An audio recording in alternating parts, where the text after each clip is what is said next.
ಹಾಗಲಕಾಯಿ fry ready ಆಯಿತು. ಇದನ್ನು ಹೇಗೆ ಮಾಡುವುದಂತ ನೋಡುವ. ಹಾಗಲಕಾಯಿ ಉಂಟು, ಇದರ ಮೇಲಿನ ಸಿಪ್ಪೆ ಎಲ್ಲ ತೆಗೆಯುವ.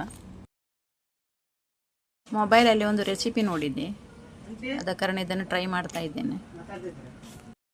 ಹೊರಗಿನ ಸಿಪ್ಪೆ ಎಲ್ಲ ತೆಗೆದಾಯಿತು. ಈಗ ಒಳಗಿನ ಬೀಜ ಸಮೇತ ತೆಗೆಯುವ. ಒಳಗಿನ ಬೀಜ ಕೂಡ ತೆಗೆದಾಯಿತು. ಇದಕ್ಕೆ ಸ್ವಲ್ಪ ಉಪ್ಪು ಸವರುತ್ತಾ ಇದ್ದೇನೆ.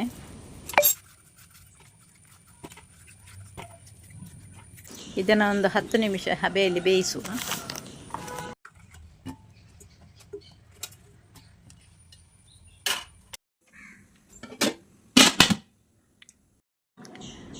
ಹತ್ತು ನಿಮಿಷ ಹಬೆಯಲ್ಲಿ ಬೇಯಿಸಿ ಆಯಿತು.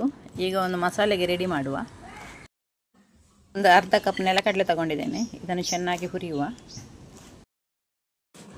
ಈಗ 1 ಕಪ್ ತೆಂಗಿನ ತುರಿ ತಗೊಂಡಿದ್ದೇನೆ, ಅದನ್ನು ಕೂಡ ಒಟ್ಟಿಗೆ ಹುರಿಯುವ.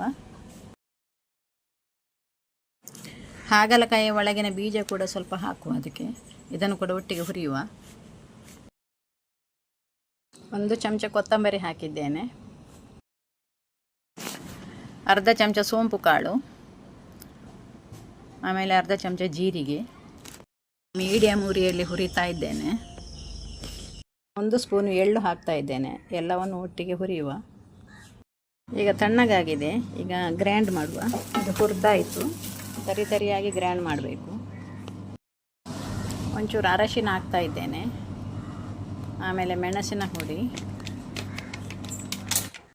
ಖಾರಕ್ಕೆ ಎಷ್ಟು ಬೇಕೋ ಅಷ್ಟು ಹಾಕಿದರೆ ಆಯಿತು. ಹುಳಿಯನ್ನು ಸ್ವಲ್ಪ ನೀರು ಮಾಡಿ ಹಾಕ್ತಾ ಇದ್ದೇನೆ.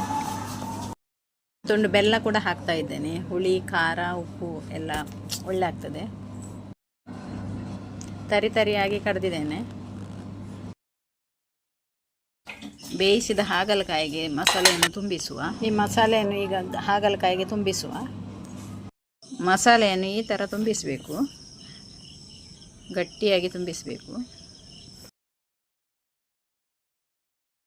ಸ್ವಲ್ಪ ಮಸಾಲೆ ಉಳಿಸಿದ್ದೇನೆ. ಇದೆಲ್ಲ ತುಂಬಿಸಿ ಆಯಿತು.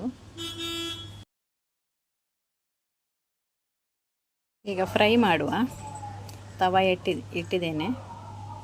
ಎಣ್ಣೆ ಕೂಡ ಹಾಕಿದ್ದೇನೆ. ಒಂದೊಂದೇ ಇಡುವ. ಸ್ವಲ್ಪ ಕೊತ್ತಂಬರಿ ಸೊಪ್ಪು ಕೂಡ ಹಾಕಿ ಮಿಕ್ಸ್ ಮಾಡ್ತಾ ಇದ್ದೇನೆ. ಉಳಿದ ಮಸಾಲೆಗೆ ಸ್ವಲ್ಪ ಕೊತ್ತಂಬರಿ ಸೊಪ್ಪು ಹಾಕಿ ಮಿಕ್ಸ್ ಮಾಡ್ತಾ ಇದ್ದೇನೆ. ಇದನ್ನು ಕೂಡ ಇದಕ್ಕೆ ಹಾಕುವ. ಮಸಾಲೆ ಹಾಕಿ ಚೆನ್ನಾಗಿ ಫ್ರೈ ಮಾಡುವ. ರೆಡಿ ಆಯಿತು ಈಗ ಹಾಗಲಕಾಯಿ ಫ್ರೈ.